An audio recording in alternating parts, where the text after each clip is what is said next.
Lakas ng loob. Sa Malabon ako'y nagtrabaho bilang isang boy, doon ka sumulpot. Isang sulyap puso'y natuto, ngunit tinawag ng tadhana. Pinauwi ako ng lolo sa probinsya, at doon nag-iba ang ating kwento. Sa bawat balitang aking marinig, may bago ka na namang kasama. Sa tuwing babalik ako sa Malabon, ikaw ay laging may bagong pangalan.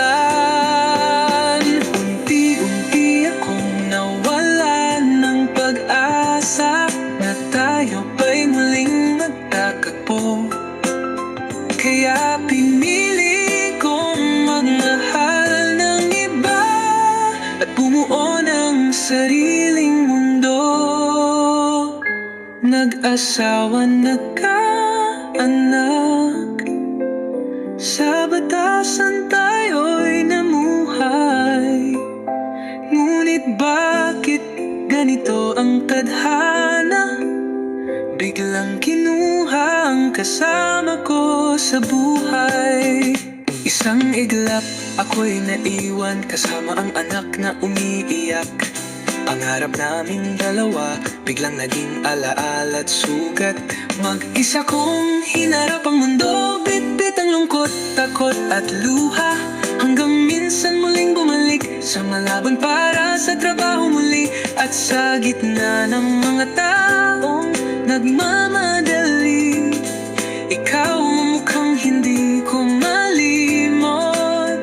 Isang sulyap, isang yakap, parang hindi tayo naghiwalay noon. Ikaw pala ang hindi nawala, kahit pilit kong limutin sa dami ng pinagdaanan.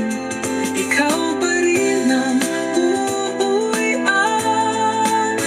Nagbalikan, muling nagtiwala sa pag-ibig na minsang nasugatan.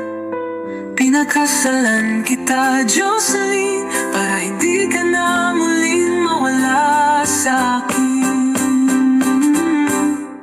Mula sa pagiging boy sa Malabon hanggang sa Maynilad man nun, pinatunayan ng panahon ang tunay na pag-ibig. Marunong maghintay kung hindi man naging madali. Kung puno man ng sakit at luha, ang bawat pagsubok ay naging tulay papunta sa ating muling pagkikita. Inyo na naman ang biyaya, isang babae, isang lalaki. Lakas ng loob. Sa Malabon ako'y nagtrabaho bilang isang boy, doon ka sumulpot. Isang sulyap puso'y natuto, ngunit tinawag ng tadhana. Pinauwi ako ng lolo sa probinsya, at doon nag-iba ang ating kwento. Sa bawat balitang aking marinig, may bago ka na namang kasama. Sa tuwing babalik ako sa Malabon, ikaw ay laging may bagong pangalan.